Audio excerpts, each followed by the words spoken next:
सांगने जितेबाला मुझे करेन्ट पोल को छुईवा जाऊँगी तो कहीं मत शक लगुना ना ऊपर तो पूरा हाई भोल्टेज करेन्ट पास होची तार रे किंतु कहीं मत शक लगुना यही पछरे साधारणतः तीनोटी कारण अच्छी गोटे हूँ इन्सुलेटर आ गोटे हूँ एर्थिंग वायर आ गोटे हूँ खंबर प्रकार भेद जितेबाला आप देखिए खंबर उपरी भाग में किसी एमती ग्लास किंबा एमती किसी मेटाल लगी थाए जहाँ इन्सुलेटर बोल कहुए सेटा बेसिकली कौन पोरोसिलिन नामक पदार्थ या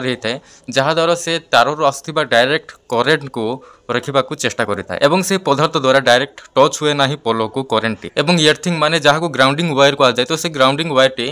माटीर बहुत तौल को पर्यंत लंबा जाए जो अच्छी देखो यहाँ देखो सीमेंट रे तैयारी खंबटी तो यही भितर मध्य किसी वायर अच्छी जहाँ आम एर्थिंग वायर बोल कहूँ जहाँ माटी तौल को जाए जहाद्वारा करेन्ट प्रभावित हुए ना आप साइड जो यही वायर को देखुं यही वायर को एर्थिंग वायर बोल कहुए यार यूज कौन देखो करेन्ट फ्लो हुए ना खंबरे और जी जदि लोड संभाली पारे ना कि बिजुली मारा तो सही करेन्ट को सीधा सड़क माटी पहुँचवा चेष्टा करे माने काम करे यही एर्थिंग वायरटा एवं विभिन्न प्रकार खंब अच्छी जमी काठर खंब अच्छी सीमेंट खंब अच्छी तो सही विद्युत प्रभावित हुए ना किंतु लुहार खंब आप देखिथे तो यही कारण रही माने इन्सुलेटर द्वारा एवं एर्थिंग तार द्वारा ही खंबरे विद्युत प्रभावित हुए ना किंतु सब बड़े एमती ही न था जिते बड़े वर्षा हुए कि बिजुली मारे कि इमती झड़ तूफान हुए तो आप देखिथे जे किसी टाइम रे खंब को छुईले आपन को करेन्ट लगे तो यार अर्थ हूँ इन्सुलेटर भांगी जाइथिबो माने एर्थिंग वायर किसी डैमेज आसीथिबो बा तारोटी